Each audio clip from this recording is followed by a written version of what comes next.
ሰላም ጤና ይስጥልኝ የአዌቱ ዜና አድማጮቻችን፣ የዕለቱን አበይ ዜናዎች እንደሚከተለው አቀርባለሁ።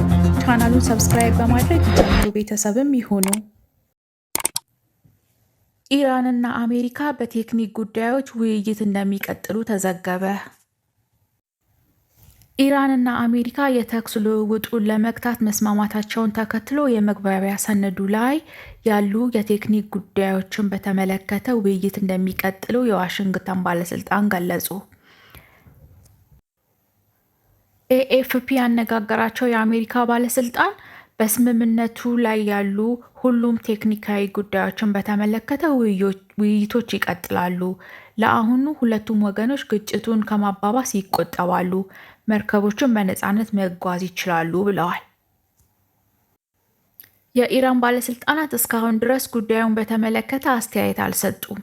የሆርሙዝ ወሽመጥ አስተዳደርን በተመለከተ ውዝግቦች የተነሱ ሲሆን ቴህራንና ዋሽንግተን ባለፉት ቀናት ግጭት ውስጥ ገብተዋል። አሁን ላይ ግጭቱን ለመግታት መስማማታቸው ተገልጿል።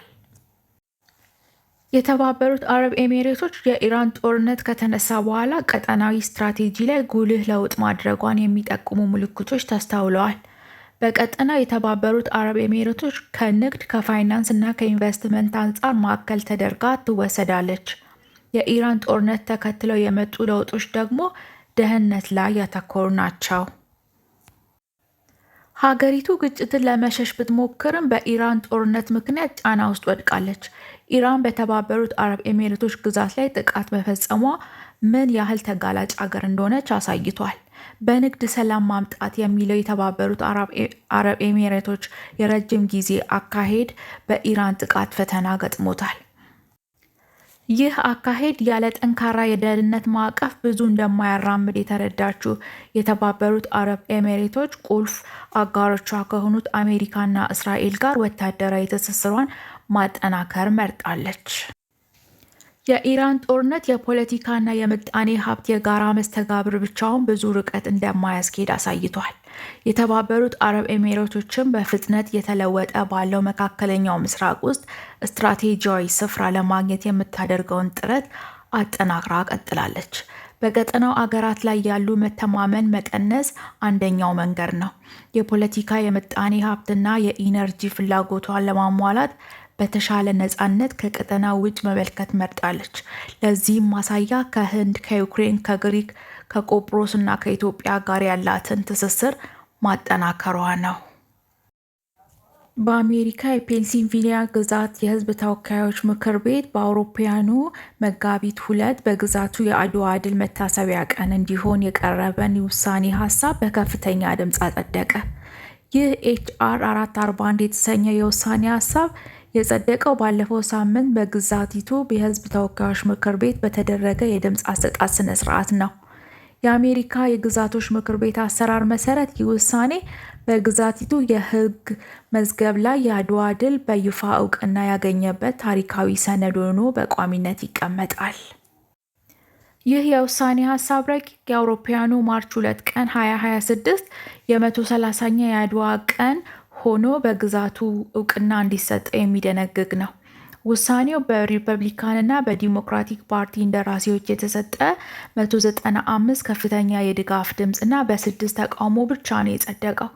ረቂቁ የቀረበው ከወራት በፊት ቢሆንም የምክር ቤቱ የውስጥ አሰራሮችን አልፎ ውይይቶች ተደርገውበት ከቆየ በኋላ የውሳኔ ድምፅ በተሰጠበት ግን ባለፈው ሳምንት ነው።